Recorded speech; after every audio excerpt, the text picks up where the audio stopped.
There's a specific kind of behavior you see when people understand their protection is temporary. They move fast. They take risks they wouldn't normally take. They push boundaries harder than necessary. They act with urgency rather than restraint. And that's exactly what we're seeing from Trump administration officials right now. In 11 months, Trump has signed 225 executive orders.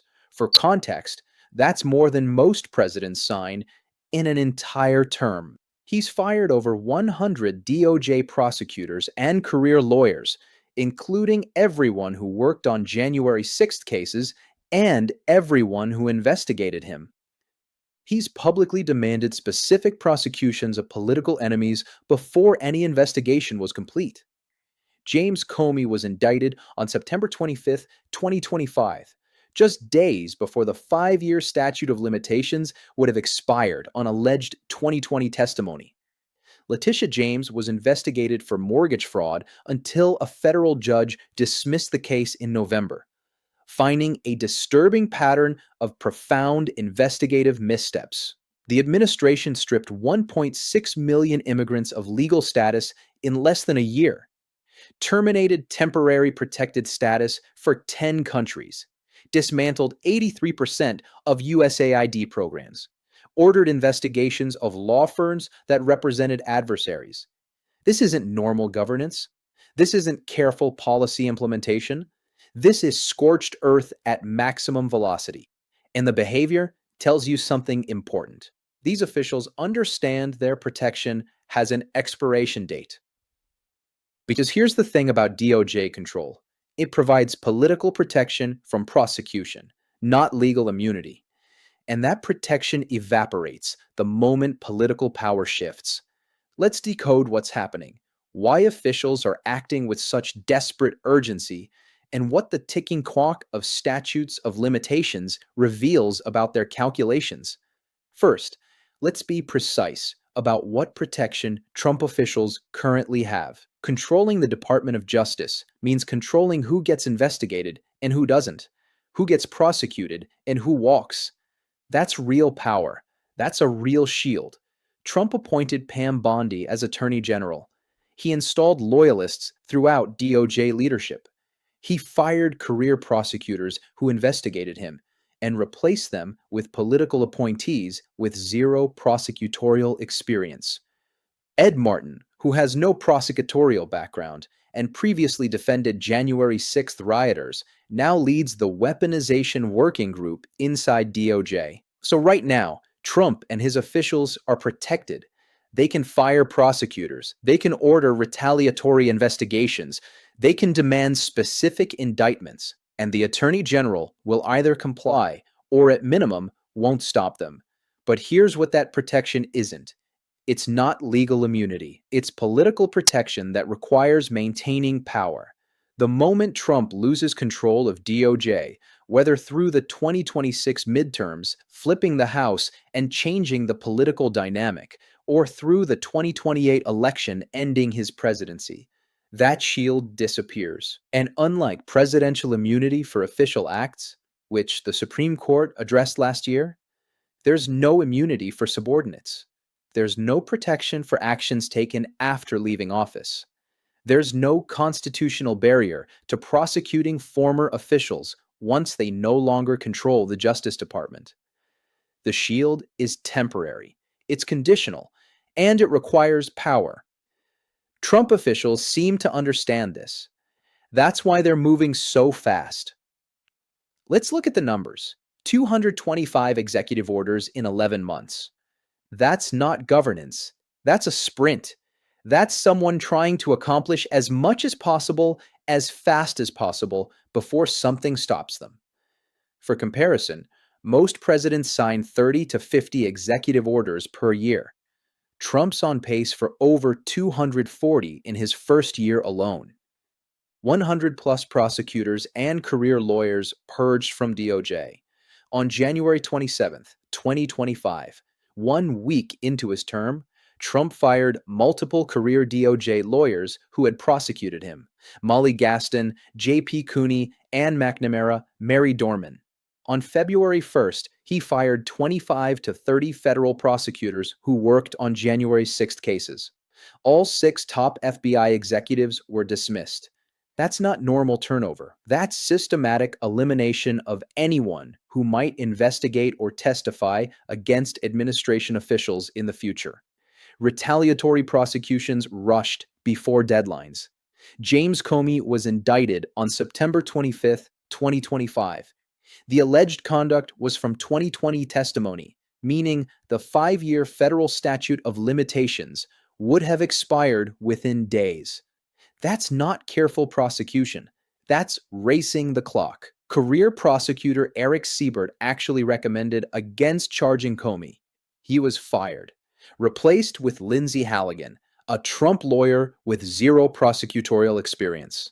The case against Letitia James was pursued so recklessly that a federal judge dismissed it in November, documenting profound investigative missteps.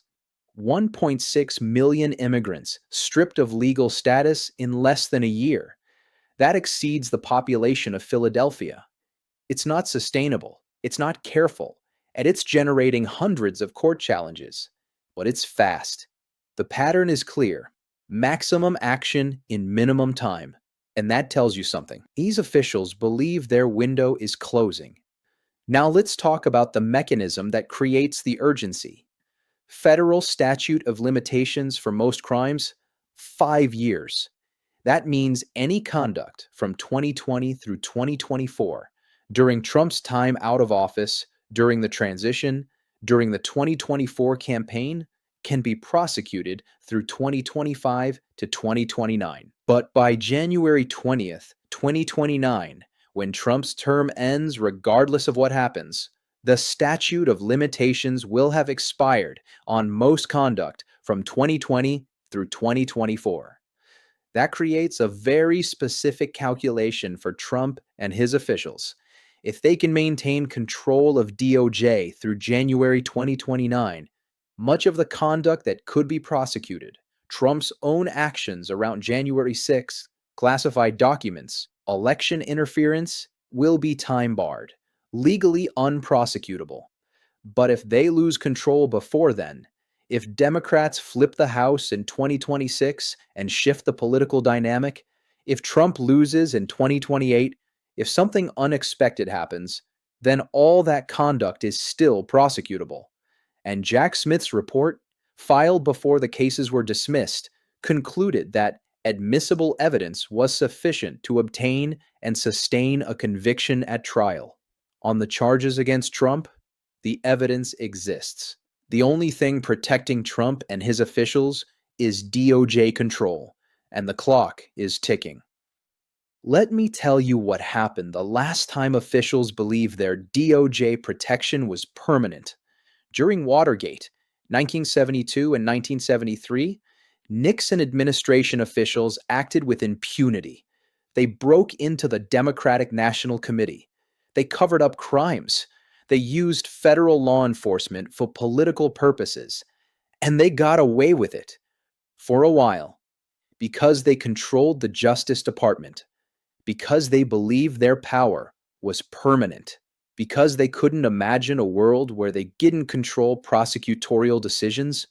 Then Nixon resigned in August 1974. Gerald Ford became president. And suddenly, the shield was gone. Over 40 people were indicted.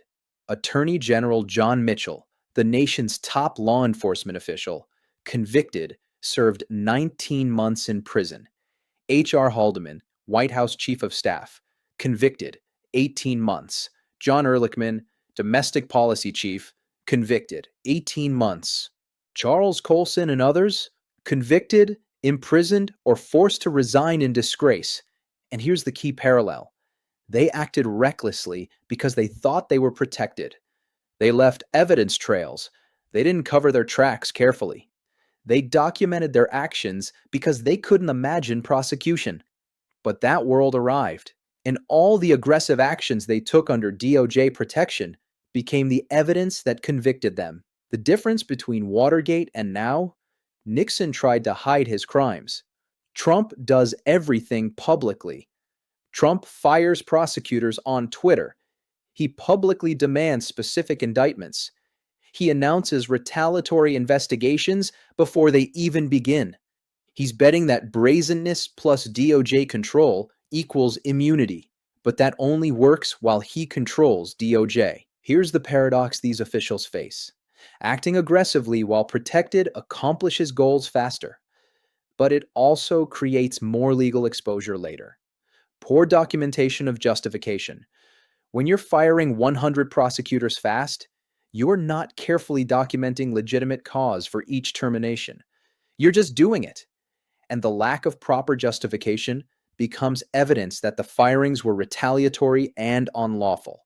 Clear evidence of political motivation. When Trump publicly posts, "They're all guilty as hell," before investigations are complete, that's documented political interference.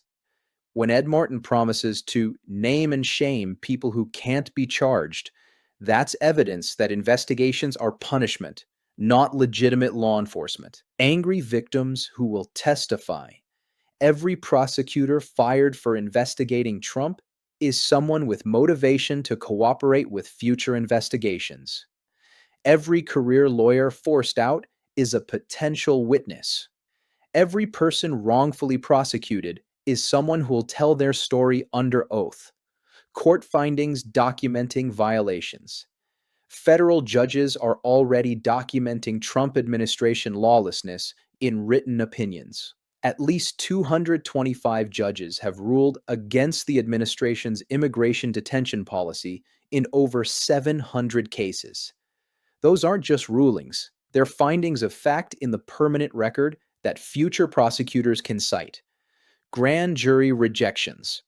Multiple retaliatory prosecution attempts have failed because grand juries refuse to indict. That's documented evidence that the cases were weak, politically motivated, or both. The faster and more aggressively officials act, the clearer the evidence trail becomes. They're creating their own prosecution files. Here's what makes the behavior particularly revealing. Trump officials are operating in two contradictory modes simultaneously. Acceleration mode. Get everything done before we lose power. Sign executive orders, fire prosecutors, strip immigrants of status, implement policies, settle scores, accomplish the agenda before the window closes. Deterrence mode. Make future investigations so costly and dangerous that no one will pursue them. Fire anyone who investigated Trump. Prosecute political enemies. Weaponize DOJ against critics. Send the message. See what happens if you come after us. The problem is these modes contradict each other. Acceleration creates evidence and victims. Deterrence requires future officials to believe Trump will remain powerful enough to retaliate. But if Trump loses power, which the statute of limitations clock suggests is a real possibility, then all the acceleration just becomes evidence, and all the deterrence becomes empty threat. It's desperation masquerading as strength. Let me focus on one case that illustrates the dynamic perfectly. James Comey, former FBI director, was indicted on September 25, 2025, for allegedly lying to Congress in 2020 testimony. The career prosecutor assigned to the case, Eric Siebert, recommended against charging Comey. He was fired, replaced with Lindsay Halligan, a Trump lawyer with zero prosecutorial experience. The indictment came just days before the 5-year statute of limitations would have expired. That timing tells you everything. They weren't building a careful case. They were racing the clock to file charges before it was legally too late. And here's what that reveals about the calculation. Trump and his officials know they need to either prosecute enemies now while they control DOJ or lose the opportunity forever. Because after Trump leaves office, a different attorney general won't pursue politically motivated prosecutions. The cases will be dropped. The retaliatory investigations will end. The only window for revenge prosecutions is now, while they have the shield, before the clock runs out. That's not the behavior of people operating from strength. That's desperation. Now, Let's talk about the political clocks that are ticking alongside the legal ones. 2026 midterms. Based on special election results, Democrats overperforming by 14 to 18 points across 60 plus races. There's a real possibility Democrats flip the House in 2026. If that happens, Trump loses his legislative shield. The House can investigate, subpoena documents, compel testimony, hold hearings on DOJ weaponization, retaliatory prosecutions, and abuse of power. And while controlling the House doesn't directly remove DOJ protection, it changes the political calculus. It makes aggressive behavior more costly. It creates accountability mechanisms that didn't exist before. 2028, Trump leaves office, no matter what happens. Trump's term ends January 20th, 2029. That's 3 years and change from now. And the moment a different president takes office, they appoint a different attorney general, and the DOJ shield disappears. Any conduct from 2025 that's still within the statute of limitations, which would be through 2030, can be prosecuted by a future DOJ that isn't controlled by Trump. That's the clock that matters most, and Trump officials know it. Let me be clear about what I'm saying and what I'm not saying. I'm not predicting that Trump officials will definitely face prosecution. I'm not claiming justice is inevitable or that accountability always happens. What I'm saying is, the behavior reveals their understanding that protection is temporary.